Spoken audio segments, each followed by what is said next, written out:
Hey everybody, this is Lauren, and we are here for another episode of the Lawmas Podcast. Today is just me. Lacey is at the beach, enjoying her family vacation this week, and this is going to be a quick episode because this is the week of the 4th, and this is coming out on July 3rd. So we're going to just talk about some 4th of July things. This is a big year. It's the 250th year, so that's pretty cool. If you're watching this, I have all my red, white, and blue nails going on right now. So I just want to talk about a case I dealt with that dealt with the 4th. I will say one thing: be safe. Don't drink and drive. I think we've had those episodes on what happens if you drink and drive. Be safe when you're shooting fireworks. Don't be intoxicated and use them.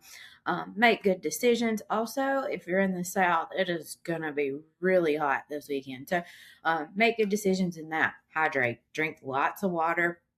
Preload on the water, pregame water this time because it is going to be really hot. Make sure you don't spend too much time outside.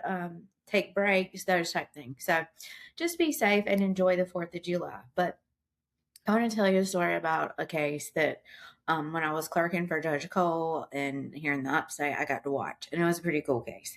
Well, it was an interesting case, not cool. So it was about the 4th of July. This family had got together and were shooting fireworks. And, normal 4th of July things. I believe everybody probably had some adult beverages in this situation. And what happened was a man was shooting fireworks. And so this was a visitor at this person's house was shooting fireworks. And with a firework canister, there's the canister, and I'm doing visuals if you are watching online. If you're not, there is a long canister, and at the bottom of it, there's a cement thing, and it's to keep the canister from flipping over and causing fires and that type stuff. So that's why it's really important when you put out fireworks that you lay them flat on the ground, and that canister, the concrete at the bottom, is there to make sure when it goes off, it stays upright, doesn't hit the ground, doesn't cause fires, those type things. So that was the case was built around this.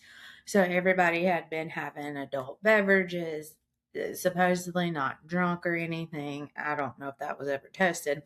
But anyways, the firework canister was not properly set down or something like that. But anyways, the concrete came out of the firework canister and hit a man in the ribs. It cracked his ribs, hurt his lungs, all of those type things. And so in this situation, there was going to be, there was a lawsuit involving, it was with the homeowner's insurance. So it was like the man was suing the homeowner, so their insurance would come in and pay. It wasn't like a products liability case or anything like that. It ended up settling. But I found that case to be very interesting because it showed me a lot about fireworks. That there is that canister, and if you do not put it there and it flips, it can really hurt you. And I didn't know that, but also it was kind of interesting how the homeowner's insurance came into play with this case because, I'm guessing now a lot of policies probably won't cover that. That probably got them realizing, hey, we need exclusions. If you're doing this dangerous activities and those type things, we're not going to cover it. And if somebody gets hurt, that's on you. Or I don't know how it went from there, but they did end up settling it. Like we heard about 2 days of testimony. And then in the end, they ended up reaching a settlement because the man had been in the hospital for a long time. I think he was in the hospital, had to have some surgery. His lot was out of work for a while because of his cracked ribs. But I think the issue really came down to how much negligence, like should the homeowner's insurance have covered it or was he completely negligent? Was it outside the scope? But they ended up getting a good settlement, I guess, and settled the case because your homeowner's insurance doesn't always cover everything. And that's one thing we were talking about the other week was trampolines. If you're at, a lot of times if you have homeowner's insurance and you get a trampoline and the kid gets hurt, your homeowner's is not going to cover that. There's also the option the homeowner's insurance will drop you. And so at this point, I'm guessing in the fireworks case, that homeowner's insurance dropped them. We had another case, not as much 4th of July, but very American shooting guns. A man was teaching a CWP class on his property, and the bullet actually went off, shot somebody. Nobody was seriously hurt. I mean, like nobody died or anything like that. But the issue was, did the insurance come in and cover that? Because he really was running a business out of his house and those type things. It ended up settling again. So that's one of the things with all these cases. A lot of times we don't get definitive outcomes or, see how the jury's going to go because we start the case and then we end up in a settlement type situation. So, that just was kind of some interesting cases dealing with America and kind of everything. The fireworks case was pretty good.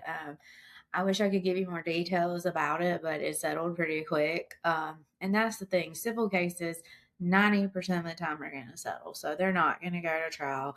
I think all parties realize, it's not worth it. One thing about insurance is so like if it's your homeowner's insurance is coming in to defend the action, they're going to pick their own attorney.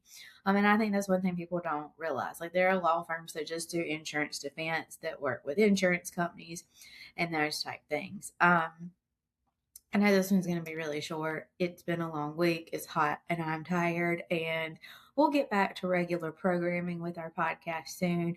I know it's been a little not as great, but it's summer and everybody's busy. So please enjoy your 4th. Have a safe and happy 4th.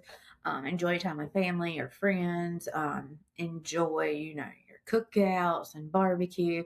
And like, are you having barbecue or are you having barbecue kind of thing? Because in the South, barbecue is, like pulled pork with sauce on it. And then people up north will say they're going to barbecue and it's hamburgers. So enjoy whatever it is you're doing. And just have a great 4th. I'm thankful that I'm here in this country and able to celebrate the 4th. I know sometimes it's rough here and there's different things that go on that we're always not proud of, but overall, I'm very thankful to be here. And, it's a great place to live, and I love being in South Carolina. I know they say there's a lot of bad things here, but we have the mountains and the beach. And I'm going to stop on this tirade and just end this podcast early and hope you all have a wonderful 4th. Celebrate 250 years of America. And next week, we'll try to get back together and get this thing more on target again. But I hope everybody's enjoying your summer, and God bless America and have a happy 4th.